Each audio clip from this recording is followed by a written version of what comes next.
Firman Tuhan Harian. Pada tahap akhir pekerjaan ini, hasil dicapai melalui perantaraan firman.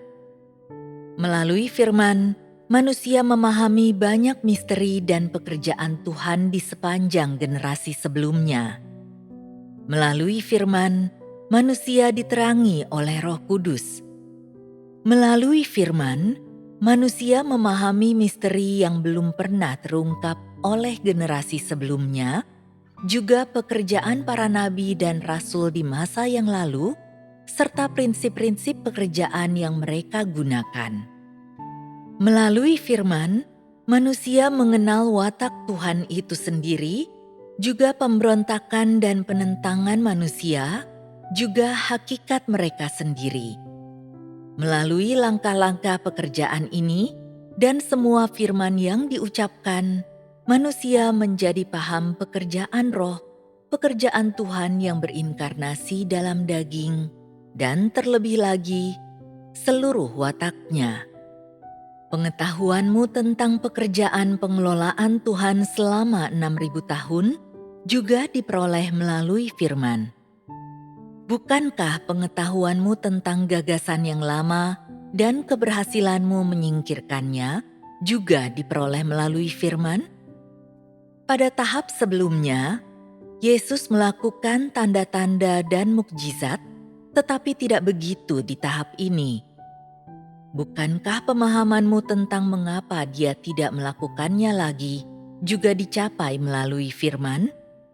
Oleh karena itu, firman yang diucapkan pada tahap ini melampaui pekerjaan yang dikerjakan oleh para rasul dan para nabi dari generasi sebelumnya. Bahkan, nubuatan para nabi pun tidak dapat mencapai hasil-hasil semacam ini. Para nabi hanya mengucapkan nubuat tentang apa yang akan terjadi di masa depan, tetapi tidak tentang pekerjaan Tuhan yang akan dilakukan pada waktu itu. Mereka tidak berbicara untuk memimpin manusia dalam kehidupan mereka, ataupun menganugerahkan kebenaran kepada manusia, ataupun mengungkapkan misteri kepada manusia, apalagi menganugerahkan kehidupan. Dari antara firman yang diucapkan di tahap ini, terdapat nubuatan dan kebenaran, namun nubuatan dan kebenaran ini terutama berfungsi untuk menganugerahkan kehidupan kepada manusia. Firman pada masa sekarang tidak sama dengan nubuatan para nabi. Ini adalah tahap pekerjaan bukan untuk nubuatan, melainkan untuk kehidupan manusia, untuk mengubah watak hidup manusia. Tahap pertama adalah pekerjaan Yahwe membuka jalan bagi manusia untuk menyembah Tuhan di bumi. Itu merupakan pekerjaan awal untuk menemukan sumber pekerjaan di bumi. Pada waktu itu, Yahwe mengajar orang Israel untuk memelihara hari Sabat, menghormati orang tua mereka, dan hidup berdamai dengan orang lain. Ini karena orang-orang pada waktu itu tidak mengerti apa yang membentuk manusia, mereka juga tidak mengerti bagaimana hidup di bumi. Sangat perlu baginya di tahap pertama pekerjaan untuk memimpin manusia dalam kehidupan mereka. Semua yang Yahwe katakan kepada mereka tidak pernah diketahui umat manusia sebelumnya ataupun dimiliki oleh mereka. Pada waktu itu, Tuhan membangkitkan banyak nabi untuk mengucapkan nubuat yang semuanya dilakukan di bawah pimpinan Yahwe. Itu hanyalah satu bagian dari pekerjaan Tuhan. Pada tahap yang pertama, Tuhan tidak menjadi manusia, sehingga Dia berbicara kepada semua suku dan bangsa melalui para nabi. Ketika Yesus melakukan pekerjaannya pada waktu itu, Dia tidak berbicara sebanyak masa sekarang. Pekerjaan firman di akhir zaman tidak pernah dilakukan di zaman dan generasi yang lalu. Meskipun Yesaya, Daniel, dan Yohanes mengucapkan banyak nubuat, Nubuatan semacam itu sepenuhnya berbeda dengan firman yang diucapkan pada masa sekarang. Yang mereka ucapkan hanyalah nubuat, tetapi firman di masa sekarang tidak seperti itu. Jika aku mengubah semua yang kukatakan sekarang ke dalam bentuk nubuat, apakah engkau semua bisa memahaminya? Seandainya apa yang aku bicarakan adalah tentang hal-hal yang akan terjadi setelah aku pergi, bagaimana engkau bisa memahaminya? Pekerjaan firman tidak pernah dilakukan di zaman Yesus ataupun di zaman hukum Taurat.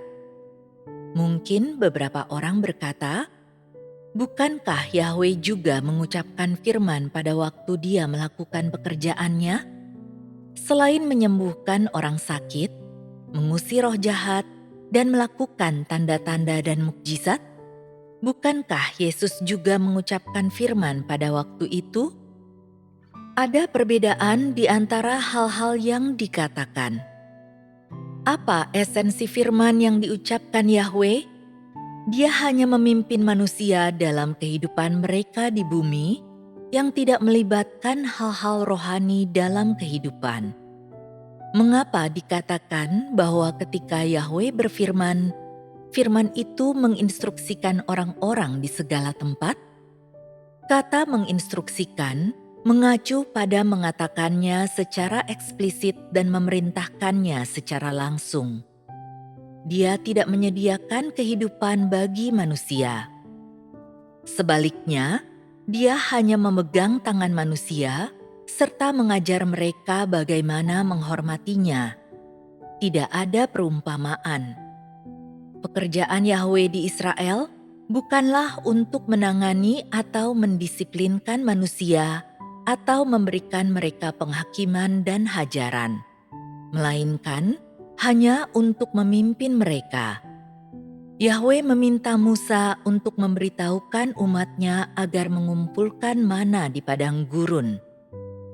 Setiap pagi sebelum matahari terbit, mereka harus mengumpulkan mana, hanya cukup untuk dimakan hari itu. Mana tidak boleh disimpan sampai hari berikutnya, karena mana tersebut akan berulat. Dia tidak mengajar manusia ataupun menyingkapkan sifat dasar mereka, dan dia juga tidak menyingkapkan gagasan maupun pemikiran mereka. Dia tidak mengubah manusia, melainkan memimpin mereka dalam kehidupan. Pada waktu itu, manusia seperti seorang anak. Manusia tidak memahami apapun dan hanya dapat melakukan gerakan mekanis dasar. Oleh karena itu, Yahweh hanya memberikan hukum Taurat untuk memimpin mereka.